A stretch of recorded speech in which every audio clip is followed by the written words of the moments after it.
كداب آل فرعون والذين من قبلهم كذبوا بآياتنا فأخذهم الله بذنوبهم واللہ شدید العقاب۔ اللہ تبارک و تعالی سورہ آل عمران کے ابتدا میں مسئلہ توحید کو بیان کیا اور اس پر وارد ہونے والے اعتراضات کا، شبہات کا جواب بھی دے رہے تھے۔ تو یہاں سے اللہ تبارک و تعالی تخویف اخروی ذکر کر رہے ہیں اور ساتھ تخویف دنیاوی بھی ہے۔ اللہ تبارک و تعالی فرماتے ہیں کہ اگر اللہ کی وحدانیت کو نہیں مانو گے تو کوئی مسئلہ نہیں، تو فرعون جیسے انجام تمہارا بھی ہو سکتا ہے۔ انہوں نے بھی دعویٰ کیا تھا کہ انا ربکم الاعلی، لیکن نتیجہ کیا ہوا؟ تو یہی تمہارا بھی ہوگا۔ جب اللہ کے عذاب آتا ہے تو اس وقت پھر دنیا کے اسباب اور وسائل یہ پھر کوئی فائدہ نہیں دیتے ہیں۔ اللہ فرماتے ہیں ان الذین کفروا، جو کافر ہیں، لن تغنی عنہم اموالہم ولا اولادہم، کچھ بھی نہیں ہٹا سکتے ان سے ان کے مال اور اولاد، من اللہ، اللہ کے عذاب سے، شیئن، کچھ بھی، اولئک ہم وقود النار، یہ لوگ آگ کے ایندھن بنیں گے، ما یوقد بہ۔ اب اس میں ان الذین کفروا، جب یہ ذکر کیا کفروا، عام کافر مراد ہیں یا وہی یہود کے جو وفد آئے تھے حضور کے پاس نجران کے، وہ مراد ہیں، یا مشرکین عرب مراد ہیں، لیکن پھر بھی اصول یہی ہے، اللہ نے عام ذکر کیا، کسی کا خاص نام نہیں لیا۔ اور اس میں ایک بات تو اس کی طرف اشارہ ہے کہ کافروں کے ان کے مال اور اولاد کام نہیں دیں گے، فائدہ نہیں دیں گے۔ تو اس سے معلوم ہوا کہ مسلمانوں کو ان کے مال اور اولاد سے فائدہ ہوگا۔ مسلمان حلال طریقے سے مال کماتا ہے تو یہ بھی عبادت ہے، ثواب ملا۔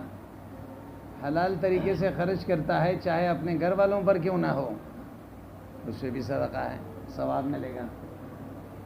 اسی طرح اولاد ہیں، اولاد کے لیے والدین محنت کرتے ہیں تو یہ بھی صدقہ ہے، اور پھر والدین کے لیے اولاد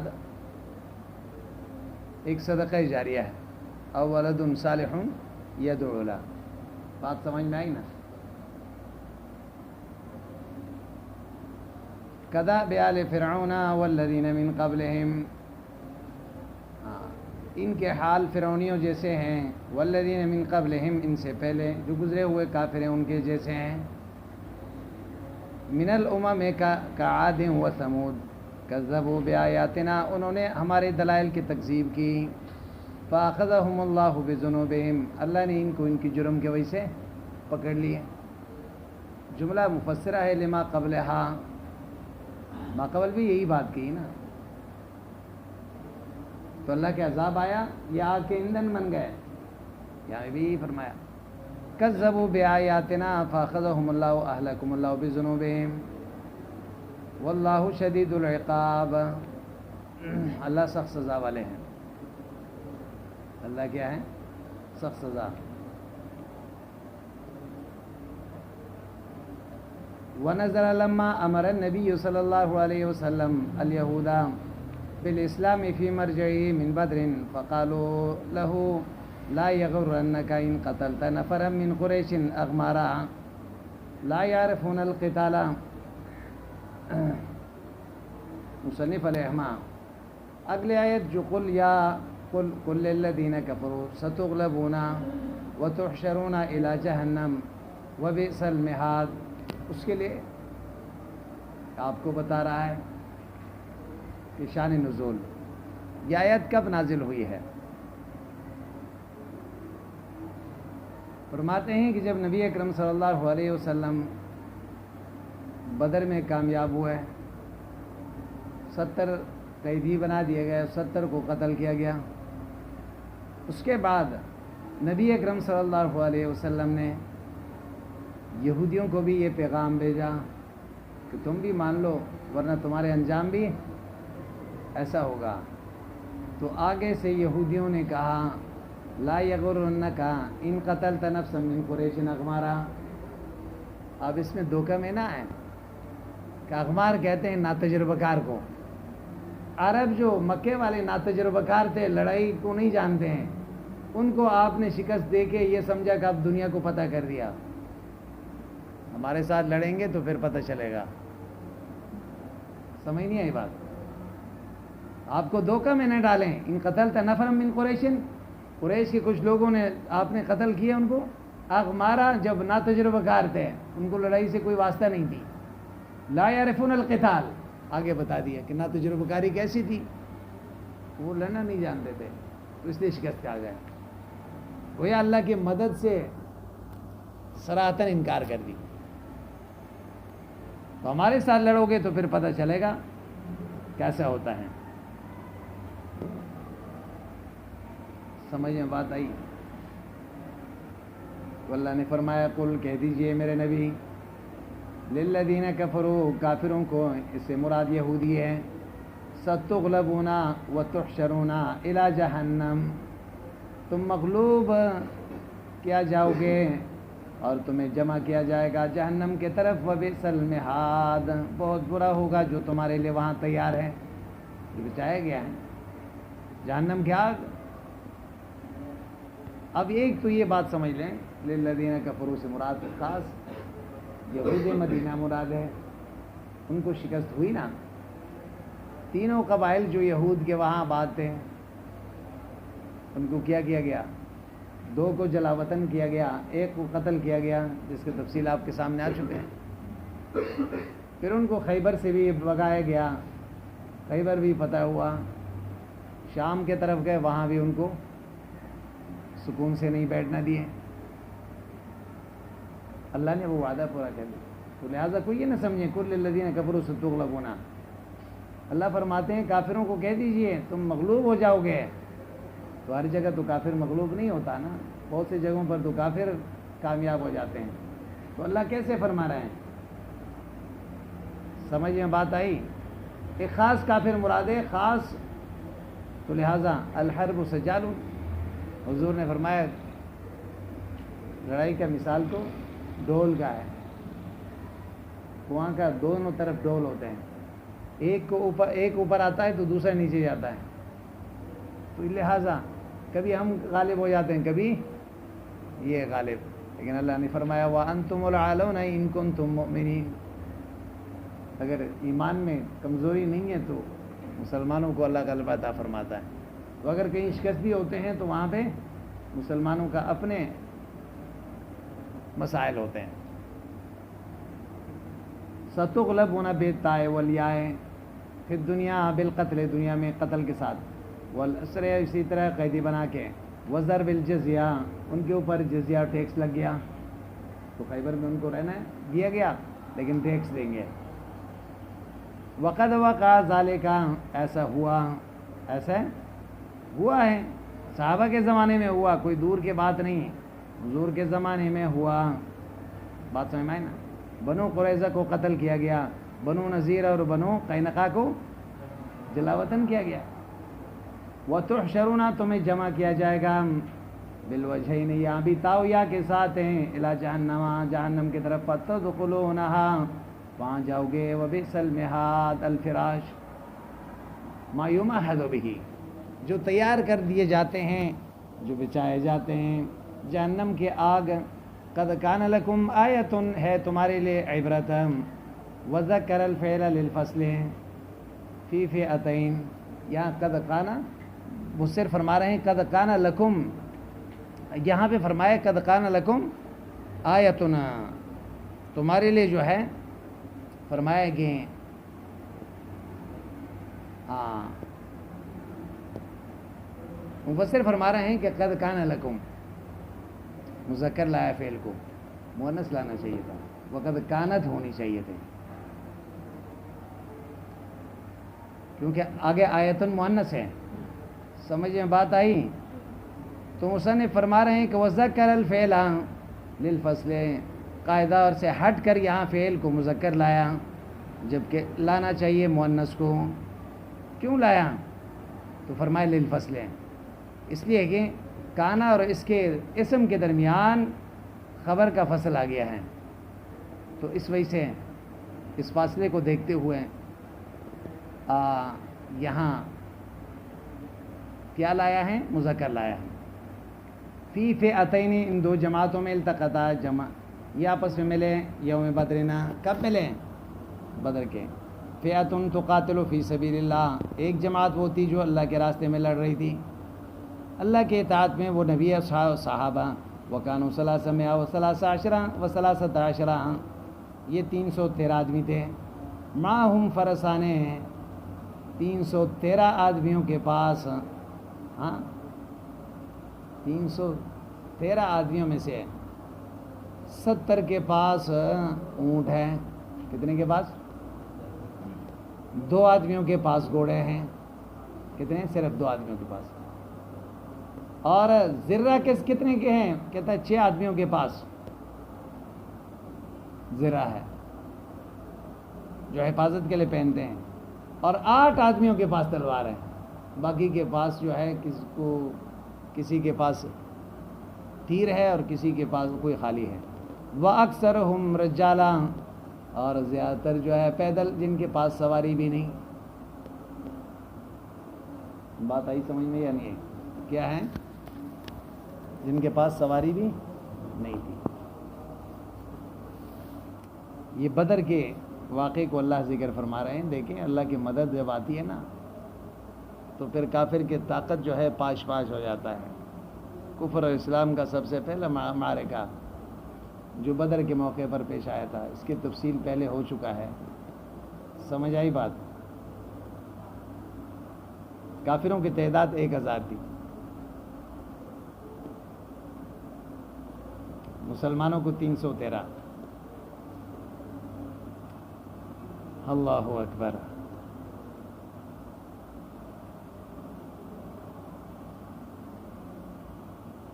ان میں سے 700 کے پاس اونٹ ہے اور 200 کے پاس جو ہے گھوڑے ہیں. کافروں کے پاس سب مسلح ہیں لیکن مسلمانوں کے پاس وسائل نہیں. قد کانت لکم آیۃ، اللہ فرماتے ہیں تقاتلوا فی سبیل اللہ واخری کافرتنا، دوسری جماعت کافرہ تھی. یرونہم، دیکھتے تھے ان کو، مثلہم، اپنے سے ڈبل. یہ کافر دیکھتے تھے مثلہم، مسلمانوں سے ڈبل اپنے آپ کو. المسلمین اکثر منہم کانوا نحو الفنا. اس میں دیکھیں کئی معنی ہے اس آیت کے. سمجھ آئی بات؟ اب یہ کہاں سے آ رہا ہے؟ ہاں یہ کوئی اپنی مرضی سے آنے جانے کا کوئی دکان تو نہیں ہے کہ اپنے مرضی سے جائیں آدمی. ہاں بھائی کیا کہہ رہا ہے؟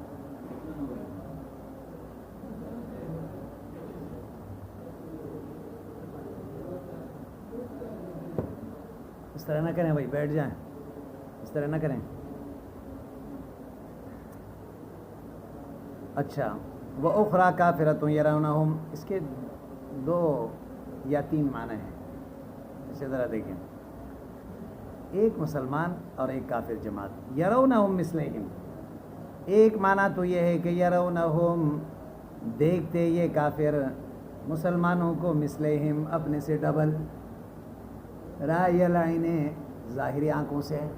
ویسے تو تعداد مسلمانوں کی بہت کم تھی نا، مسلمانوں کی تعداد کتنی تھی؟ کم، کافروں کے بنسبت. لیکن وہ کیا کرتے تھے؟ ہاں بھائی زیادہ نظر آتے تھے، کافروں سے بھی زیادہ نظر آتے تھے. ایک معنی تو یہ مسلمانوں کا تھا کہ کافروں کے دلوں میں کیا ہو جائیں؟ خوف بیٹھ جائیں.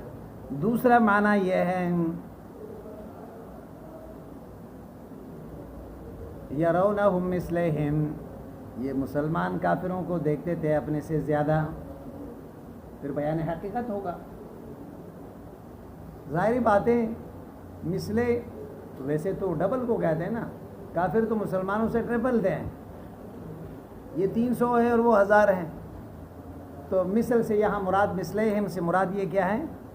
انہیں اکثر منہم، انہیں مسلمانوں نے جب دیکھ لیا کہ کافر ہم سے کئی گنا زیادہ ہے، لیکن پھر بھی ان کے اندر رعب نہیں آیا اور ہمت بڑھی اور ان کو اللہ کے امداد پر یقین تھا. یہ دوسرا معنی ہے. سمجھ نہیں آئی بات؟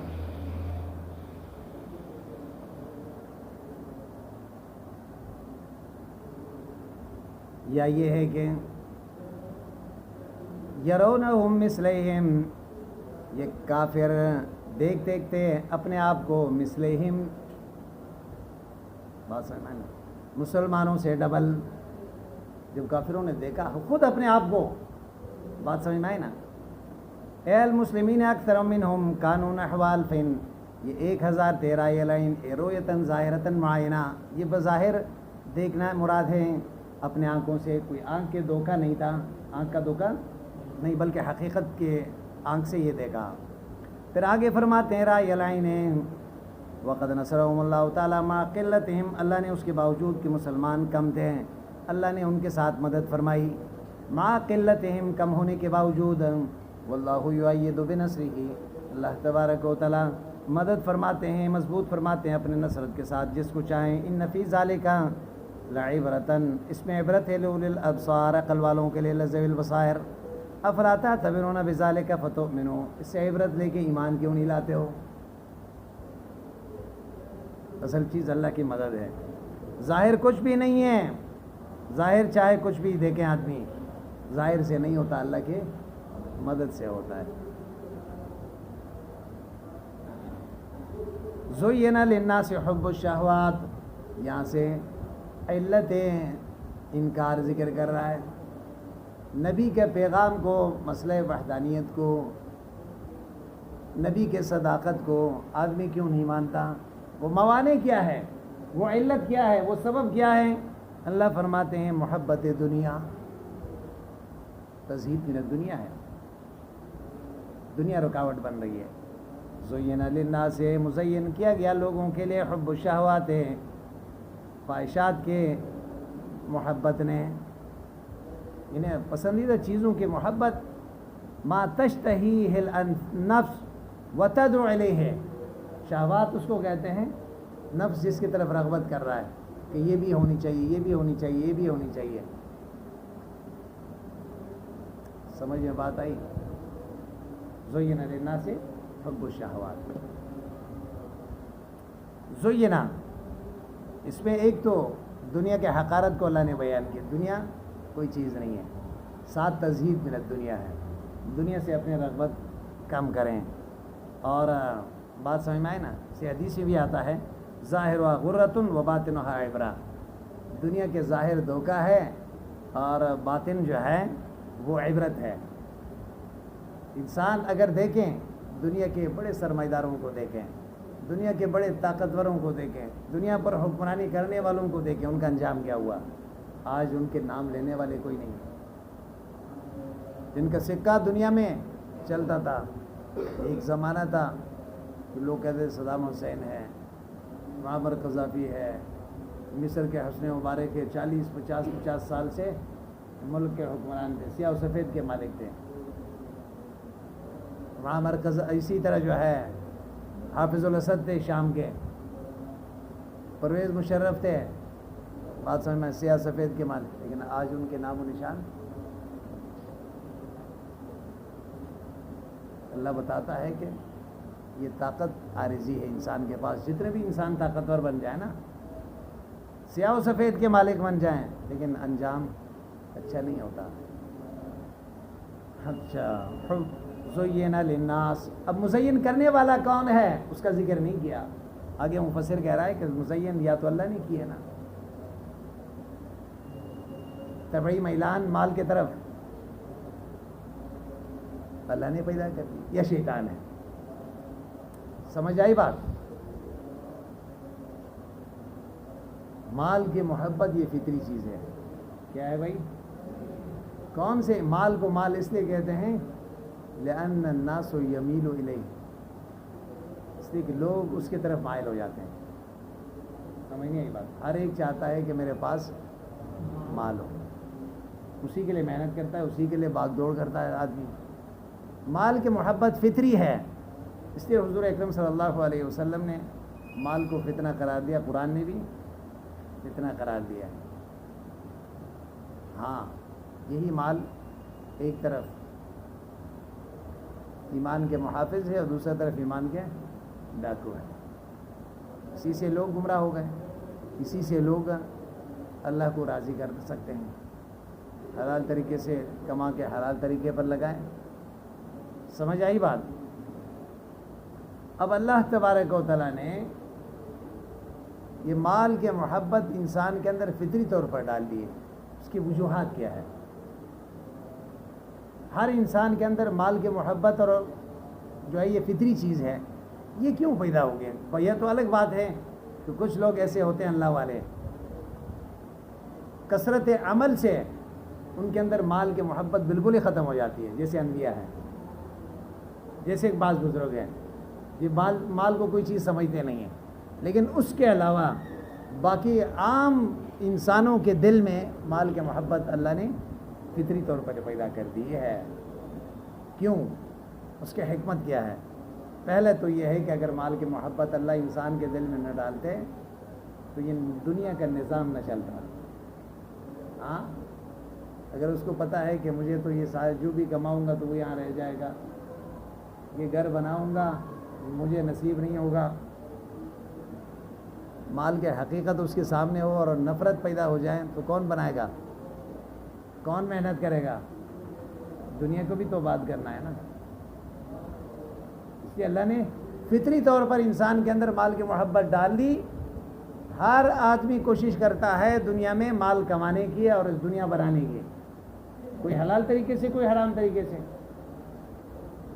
پہلی وجہ تو یہ نہ ہوتا تو پھر دنیا آباد نہ ہوتی، فساد برپا ہوتا، کیونکہ انسان کے ساتھ اللہ نے ضرورت بھی رکھی ہے. دوسری وجہ یہ ہے کہ مال جو ہے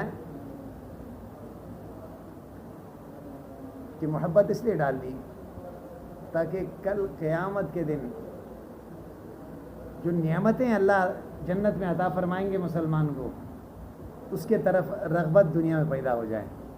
دیکھو، مال کی محبت ہمارے دل میں نہ ہو، مختلف پلوں کی محبت ہمارے دلوں میں نہ ہو، اچھے کھانے کی لذت ہمارے اندر نہ ہو تو جنت کی لذت کیسے محسوس ہوگا؟ ہمیں جنت کی طرف رغبت کیوں ہوگا؟ ایک چیز آپ کو نہیں مل رہی ہے لیکن آپ کو اس کا احساس ہے کہ یہ کتنا لذیذ ہے، آپ کے اندر شوق ہے تو آپ محنت کر کے اس چیز تک پہنچ رہے ہیں نا. اللہ نے مسلمانوں کے اندر، ساری انسانیت کے اندر مال کی محبت ڈال دی، چیزوں کی محبت ڈال دی، عورتوں کی محبت ڈال دی اور پھلوں کی محبت ڈال دی، کھانے پینے کی محبت ڈال دی. کیوں؟ یہ جنت تک پہنچنے کا ایک ذریعہ ہے. اسی سے ہمیں کیا ہوگا؟ جنت کے نعمتیں محسوس ہوں گے نا بھائی. اگر یہی نہ ہوتے تو ہم جنت کے نعمتوں کے لذتوں کو محسوس کر لیتے؟ نہیں. یہ دوسری وجہ ہے. تیسری وجہ جو سب سے بڑی وجہ ہے، ابتلا اور امتحان. کیا ہے بھائی؟ اللہ تبارک و تعالیٰ نے انسان کو دنیا میں بھیجا ہے امتحان کے لیے. کس کے لیے؟ امتحان کے لیے، ابتلا کے لیے. اور یہی ابتلا مقصود ہے. اللہ مال کی محبت ڈال کے آپ کو اس دنیا میں بھیجا اور سامنے حلال بھی پڑا ہوا ہے، حرام بھی پڑا ہوا ہے. اب آپ کا امتحان ہے. ایک طرف خواہش نفس ہے، وہ کہتا ہے کہ ہر چیز جمع کر دو. دوسری طرف اللہ کا حکم ہے، امتحان متوجہ ہو جاتا ہے. پھر پتہ چلتا ہے کہ کون کتنا پانی میں ہے. نہیں سمجھے؟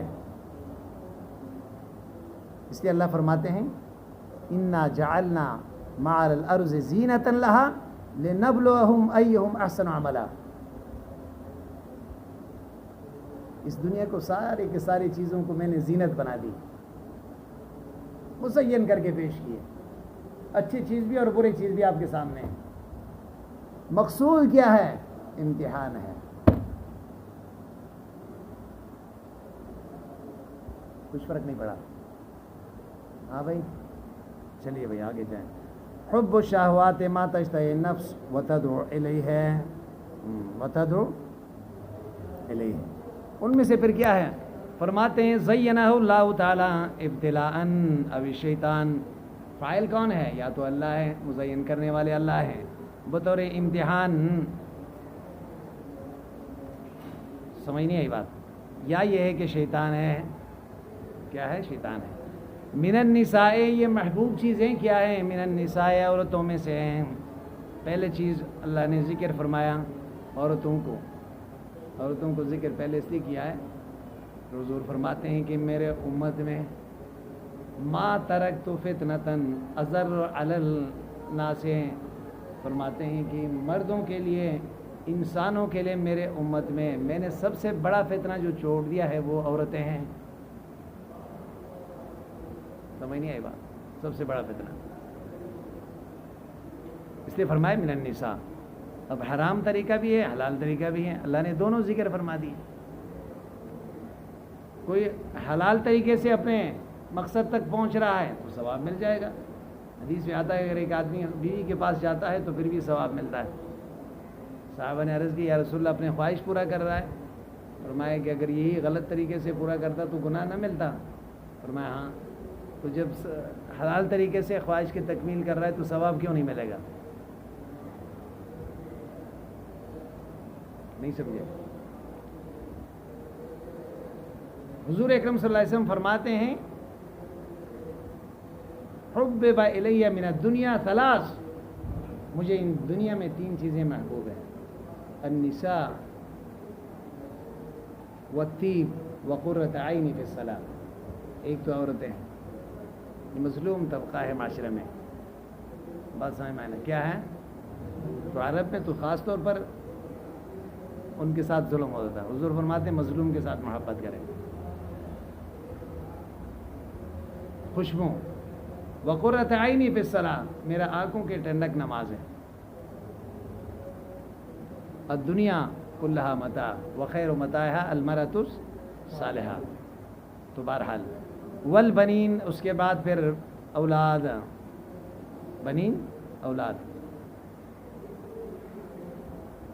دیکھو اولاد کو، بیٹوں کو مال سے پہلے ذکر کیا، اس لیے کہ یہ عورتوں کا فرع ہے۔ کیا ہے بھائی؟ عورتوں کے فرع ہے، یہ مال سے زیادہ فتنے ہیں۔ بات سمجھ میں آئے نا؟ یہاں بنین کا ذکر کیا، بنات کا ذکر نہیں کیا، کیونکہ عرب میں عام طور پر بیٹی کے پیدائش کو فخر نہیں سمجھا جاتا تھا۔ قرآن نے کئی جگہوں پر ذکر فرمایا، بیٹی پیدا ہونے پر وہ ناراض ہو جاتے تھے، اس لیے فرمایا والبنین والقناطیر المقنطرۃ، وہ خزانہ جو جمع کیا گیا ہے، قناطیر المقنطرہ، بات سمجھ میں آئے نا؟ قنطار عام خزانے کو کہتے ہیں، اب کتنے مال کو قنطار کہتے ہیں اس میں مختلف اقوالوں کو دیں، زیادہ راجح بات یہ ہے کہ بہت بڑا مال جس کا کوئی تعداد نہیں ہے۔ سمجھ نہیں آئی بات؟ مفسرین نے 1000 سے لے کر 1 لاکھ تک کے دینار کے اقوال کو، یعنی دینار کو جو ہے قنطار مختلف ذکر کیا ہے۔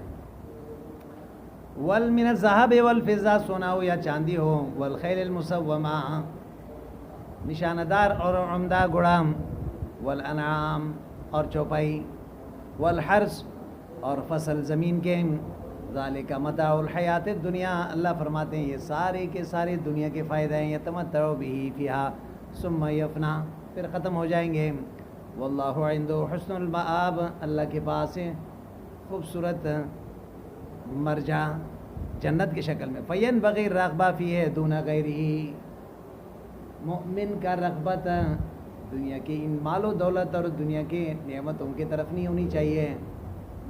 اگر دنیا کی نعمتوں سے استفادہ کر رہا ہے تو اس میں بھی آخرت کو مد نظر رکھیں.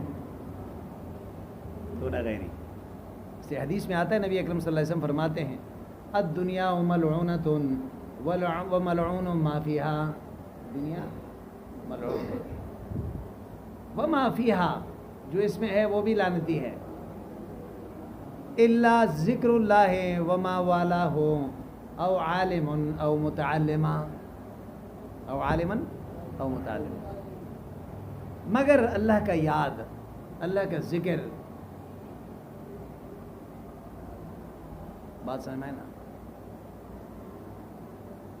اللہ جس چیز سے محبت کرتے ہیں اور پسند کرتے ہیں وہ چیز, اور اسی طرح علم سیکھنے والا اور علم سکھانے والا یہ لعنتی نہیں ہوں گے, اس لعنت سے مستثنا ہوں گے. اچھا, قل اونبئکم بخیر من ذالکم, کیا میں تمہیں بتا دوں بخیر من ذالکم, اس سے بھی بہتر ہے, ان دنیا کے نعمتوں اور لذتوں سے زیادہ بہتر چیز نہ بتاؤں؟ وہ کیا ہے؟ للذین اتقوا, ان لوگوں کے لیے جو شرک سے اپنے آپ کو بچاتے ہیں, ربہم اللہ کے پاس, جنات تجری من تحت الانہار, جنتیں ہوں گے, جنات جمع کا صیغہ, تجری من تحت الانہار, اس کے نیچے بھی کئی قسم کے نہریں, 4 قسم کے نہریں جو سورہ محمد میں اللہ نے ذکر فرمایا جاری ہوں گے.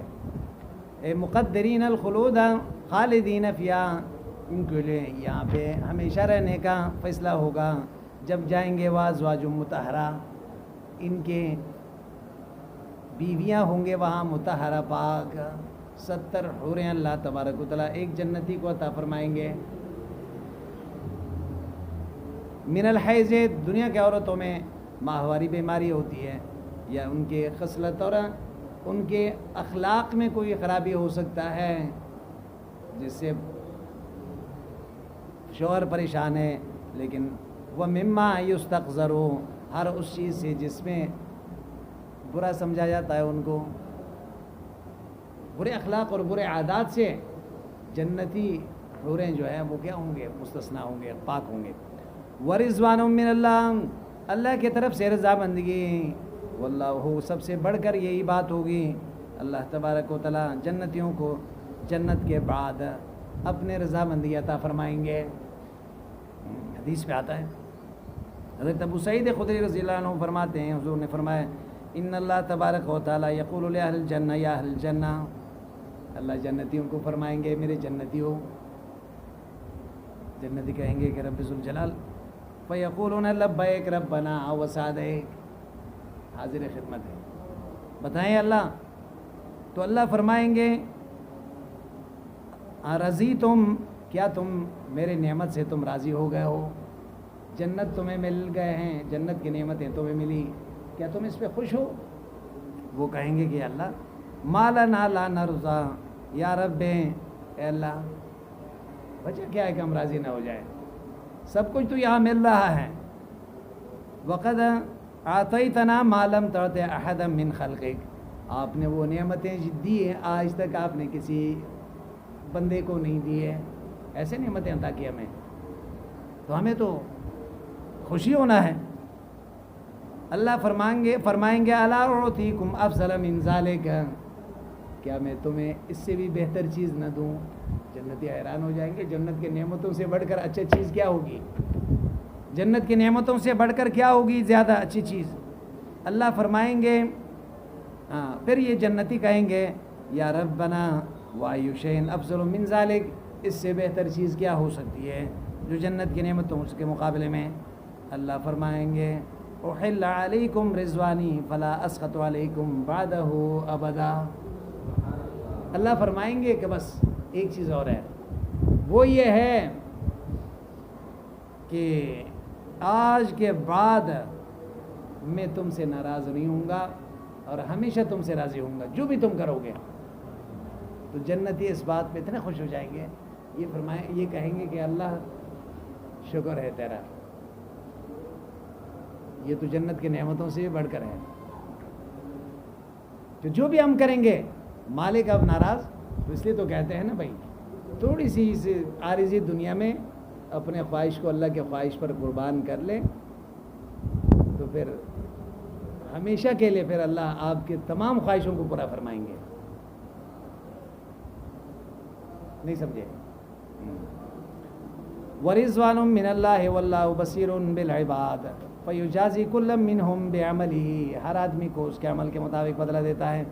الَّذِينَ يَقُولُونَ رَبَّنَا، وہ لوگ جو کہتے ہیں اللہ اِنَّنَا آمَنَّا، ہم نے ایمان لایا، صدقنا بِكَ وَبِرَسُولِكَ فَاغْفِرْ لَنَا ذُنُوبَنَا، ہمارے گناہ اور بخش دے، وَقِنَا عَذَابَ النَّارِ، ہمیں عذاب جہنم سے بچا. الصابرین، نہ وہ لوگ صبر کرنے والے اطاعت پر، اللہ کے حکم پر قائم ہیں. اور یا صبر عن المعصیہ، تکلیف اور مصیبت آئی تو بے صبر نہیں ہوا. والصادقین، تصدیق کرنے والے ایمان میں. والقانتین، تابعداری کرنے والے. والمنفقین فی سبیل اللہ، خرچ کرنے والے. والمستغفرین، اللہ استغفار طلب کرنے والے. بأن یقولوا اللہم اغفر لنا بالاسحار، سحری کے اوقات میں. اواخر اللیل، رات کے آخری حصے میں.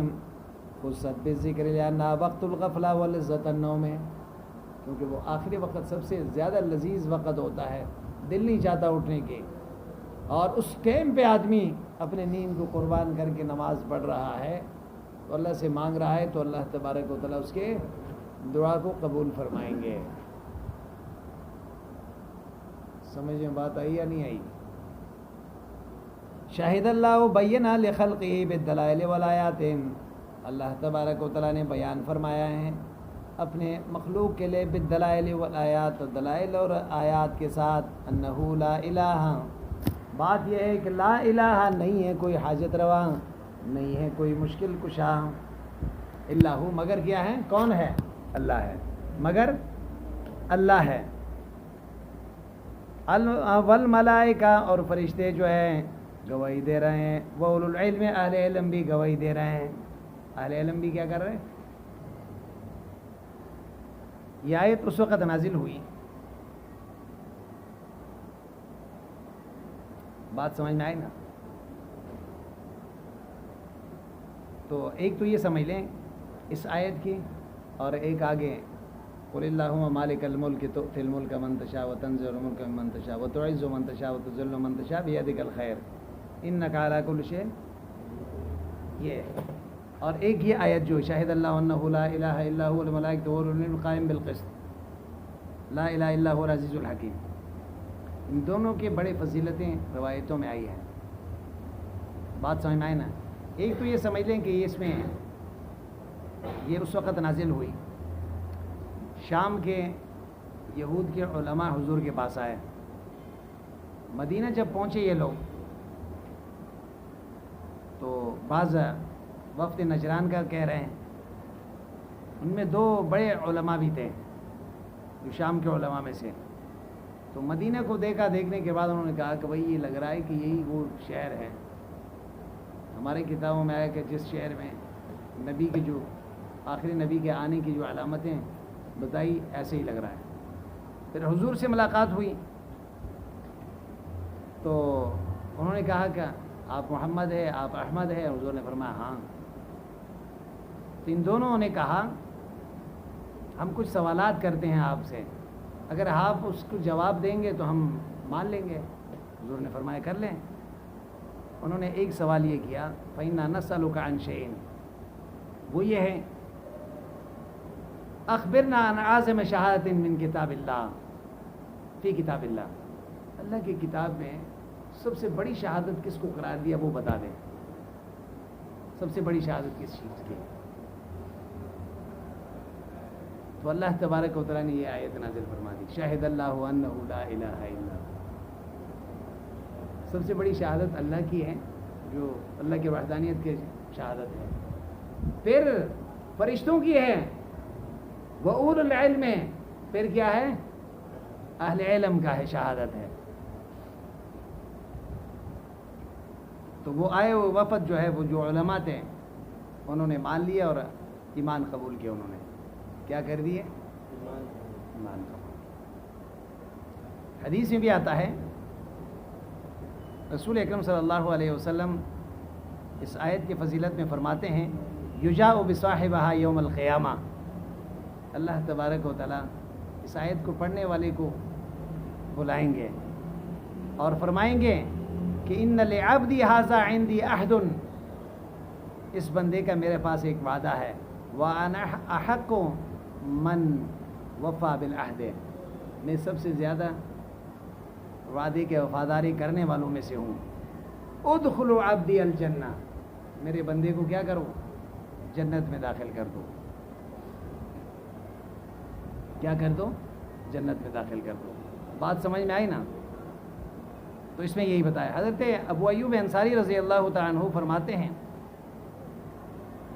کہ نبی اکرم صلی اللہ علیہ وسلم نے یہ فرمایا، جو آدمی ہر فرض نماز کے بعد سورہ فاتحہ، آیت الکرسی اور شہد اللہ انہ لا الہ الا ہو یہ آیت، اور پھر قل اللہم مالک الملک تؤتی الملک من تشاء وتنزع الملک من تشاء، یہ جب پڑھتا ہے حضور فرماتے ہیں کہ اللہ اس کے تمام گناہوں کو معاف فرماتے ہیں۔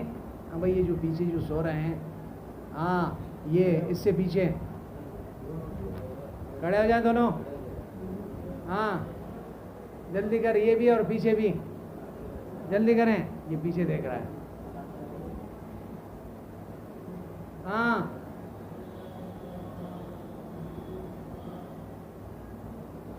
تو اللہ تمام گناہوں کو معاف فرمائیں گے۔ ادھر والے بھی، ہاں سمجھ میں بات آئی؟ تمام گناہوں کو اللہ معاف فرمائیں گے، ایک، اور دوسرا یہ ہے کہ اللہ تبارک و تعالیٰ اس کو جنت عطا فرمائیں گے۔ تیسرا یہ ہے کہ اس دن اللہ تبارک و تعالیٰ اس کے 70 حاجتوں کو پورا فرمائیں گے۔ اہتمام کریں گے انشاءاللہ۔ حدیث میں آتا ہے، صحیح روایت ہے، پہلے بھی گزر چکا ہے آیت الکرسی کے بارے میں۔ جو آدمی آیت الکرسی ہر فرض نماز کے بعد پڑھتا ہے نا ایک دفعہ، اس کے اور موت کے جنت کے درمیان صرف موت حائل ہے، اس لیے ہر فرض نماز کے بعد تو اس کا اہتمام ہونی چاہیے۔ سورہ فاتحہ، آیت الکرسی اور یہ آیت اور قل اللہم مالک الملک۔ باقی یہ ہے کہ خاص طور پر سونے سے پہلے پھر یہی آیت الکرسی اور سورہ فاتحہ، اور پھر یہ جو آمن الرسول، حضور نے فرمایا تک کا فتح ہو، اگر کوئی پڑھے گا یہ سونے سے پہلے تو بس اس رات کو اللہ اس کی طرف سے کافی ہے، اور اس کے لیے یہ کافی ہے، بس کوئی اور بھی ذکر اذکار دوسرے عبادات نہیں کرتا تو اللہ اسی پر اس کو اجر عطا فرمائیں گے۔ اسی طرح پھر 3 آخری صورتیں، قل هو اللہ احد، قل اعوذ برب الفلق، قل اعوذ برب الناس، سونے سے پہلے یہ پڑھ کے ہاتھ پہ دم کر کے جسم پہ پھیر دیں تو اللہ تبارک و تعالیٰ ہر طرح کے شرور و فتنوں سے محفوظ فرمائیں گے۔